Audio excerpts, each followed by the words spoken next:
Paulo Pimenta, bom dia, bem-vindo.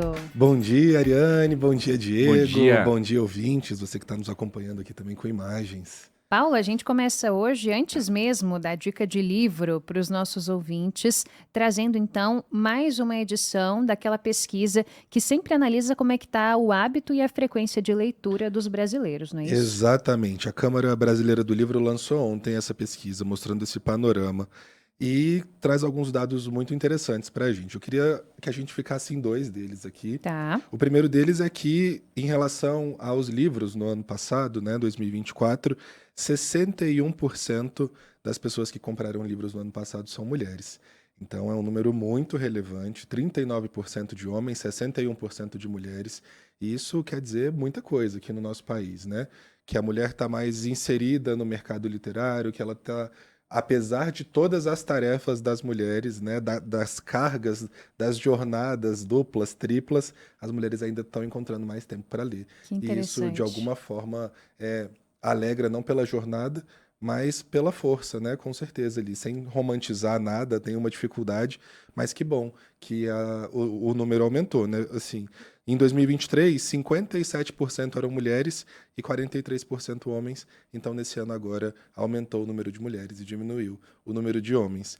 E uma outra coisa que me chamou bastante atenção nessa pesquisa é em relação à classe social. A classe C representa 45% do número de pessoas que compraram livros no último ano.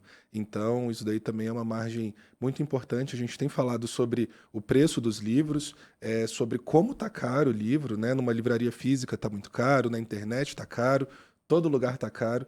Mas a gente vê que a classe C ainda tem se debruçado mais sobre a literatura, enquanto a classe A, por exemplo, ficou com 6,8%. Nossa Senhora, Então, muito ler não é pouco. uma questão mais de grana, né? A gente às vezes coloca isso como pessoas ricas leem mais e não é o que está mostrando. Pode até ler alguma coisa que foi ganhada, mas está comprando, não está comprando. E um chacoalhão, né? Porque muitas vezes as pessoas que se encaixam aí nas classes mais altas se acham mais cultas, não é? E talvez até por isso busquem menos o acesso a essa cultura. Acham que já sabem o suficiente, né? Que já refletiram e leram o suficiente, quem A sabe? estante tá cheia, né, Ariane? Mas os livros estão empoeirados. E tem até Exato. gente da classe A que faz uma estante fake, viu? Na pandemia a Exato. gente viu muito, viu, Ou Paulo como a Pimenta? gente viu, né? Até mesmo usando como fundo de papel de parede, Papel de né? parede. Teve banner ó- caindo durante ligação, várias coisas. Que horror.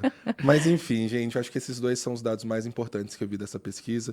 Um mostrando como aumentou o número de mulheres comprando livros e o número de homens diminuindo, e também esse boom da classe C nesse contexto, né? 45% é muita coisa. Muita coisa. Num total que a gente está dividindo por classes ali, né? Então, de certa forma, a gente fica feliz, a gente vê que a literatura está chegando a outros lugares. A classe C, hoje em dia, que também tem uma perspectiva muito diferente de antes, né? Com o aumento da renda e tudo mais. A classe C não quer dizer necessariamente as pessoas pobres, mas ali uma classe média, a gente vê que isso tá acontecendo dessa forma. Muito bacana, Paulo Pimenta. E vamos então à dica de hoje. Você traz Paixão Simples de Annie Ernaux, é isso? Ou Exatamente. Annie Ernaux? Annie Ernaux, uma Annie Ernaux. francesa, vencedora do Prêmio Nobel de Literatura, e que traz esse livro, um livro curtinho, um livro que vale a pena ler.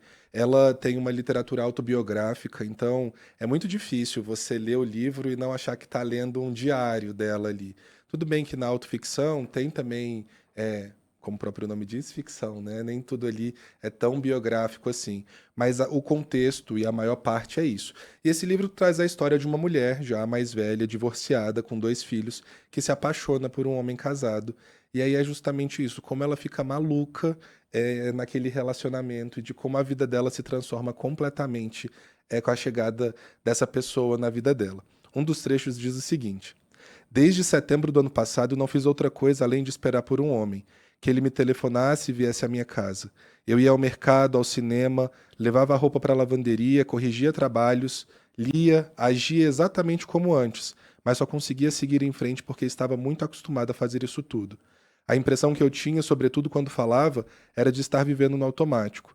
As palavras e as frases, o próprio riso, formavam-se em minha boca sem a participação efetiva da minha reflexão ou vontade.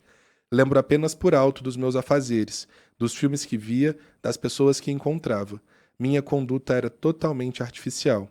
As únicas ações que envolviam minha vontade, meu desejo e qualquer outra coisa da ordem da inteligência humana tinham todas relações com esse homem. Caramba. E aí é legal porque você vê ela desnudada ali, sabe? Ela se mostra completamente vulnerável e de como ela tá vivendo tudo aquilo. É um período de tempo só onde ela se coloca nessa situação, mas é aquela paixão que a gente vê nos filmes, nos livros, de uma coisa que aconteceu de verdade, né? E que complexo, né? Porque o título é Paixão Simples, mas esse contexto no qual ela se encontrava não é nada simples, né? Exatamente, e aí essa é a brincadeira que eu acho que ela faz com esse título, né? Porque é uma relação muito conturbada, mas ao mesmo tempo, no que diz respeito à paixão, é a simplicidade da paixão, é a paixão nua e crua ali, é aquilo, ponto e acabou. Não tem jogo, não tem nada, ela se permite sentir todas essas coisas. Para você ter uma ideia, ela conta aqui que ela evitava até mesmo secar o cabelo para não perder o telefonema dele. Então ela diz o Caramba. seguinte: o único futuro que me aguardava era o próximo telefonema dele marcando um horário. Eu tentava sair o menos possível, salvo para os compromissos de trabalho, cujos horários ele conhecia, sempre temendo perder uma ligação dele durante minha ausência. Também tentava evitar usar o aspirador ou o secador de cabelo, pois poderiam me impedir de ouvir o toque do telefone. E quando ele tocava, me tomava de assalto uma esperança que, no geral, durava apenas o tempo de pegar lentamente o aparelho e dizer alô. Ao descobrir que não era ele, a frustração era tão intensa que na mesma hora eu passava a detestar a pessoa do outro lado da linha. Então você vê uma pessoa madura, mãe de 2 filhos, divorciada, que já tinha vivido uma outra paixão, completamente entregue a essa nova paixão. É muito bacana ver como a Annie Ernaux escreve esse livro. Não à toa, ela ganhou o Nobel de Literatura em 2023, e isso representa muito, né? Assim, são livros curtos. A gente já falou aqui sobre o acontecimento, a gente também já falou aqui sobre a vergonha, outro livro dela, e todos têm essa pegada muito verdadeira. Muito bacana. Paulo Pimenta, super obrigada por hoje. Seguimos na missão aqui de cumprir a nossa meta de pelo menos 12 Eu estou livros por esperando ano. isso. Essa era uma pergunta ali na hora da É, pesquisa. Quero saber como é que tá isso aqui, se vocês terminaram de janeiro. Cara, eu vou dizer honestamente, o meu de janeiro eu não terminei, mas eu tô Ariane. prestes a terminar e nessa semana eu consegui dar uma guinada boa Boa. nele. Então me sinto Ótimo. satisfeita porque eu li várias páginas essa semana numa sentada só, então tô pertinho ali do final. Maravilha. Eu tô lendo 2 ao mesmo tempo, então eu coloquei na minha cabeça que até o final de fevereiro eu preciso Ótimo. terminar Os os 2, que aí Isso, vai eu dar tô a nessa média de também. 1 por mês. Ariane, você não tá nessa não. O seu é só um. E normalmente a fatura vence no dia Não, ó, 10. não Você tô- tem até o dia 10 para Perfeito. terminar isso. Vamos, Tem mais tá. 3 dias. Ok, a gente consegue, eu acho. É isso aí.